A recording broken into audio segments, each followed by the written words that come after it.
পলো শার্ট পরা অবস্থায়। এটা ট্রেডিশনাল রিয়েক্টিভ টাইপ দিয়ে আমি ব্যাং করি না, এটা মাল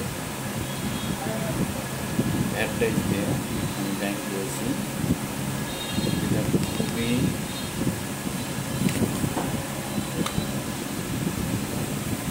উজ্জ্বল একটা কালার এবং এর স্পেশাল বৈশিষ্ট্য হচ্ছে had colour life lasting time পর্যন্ত ফাস্টের প্রপার্টিটা বজায় রাখে। যদি এটা অনেক কস্টলি কিন্তু আবেদনময়ী কালার হিসাবে আপনাকে এটা বাড়তি প্রিভিলেজ দিবে। সো আপনার কারো যদি হ্যাড প্রাইস দিয়ে T shirt polo shirt deep ফ্যাব্রিকের উপর দরকার হয় আমাকে নক করতে পারেন।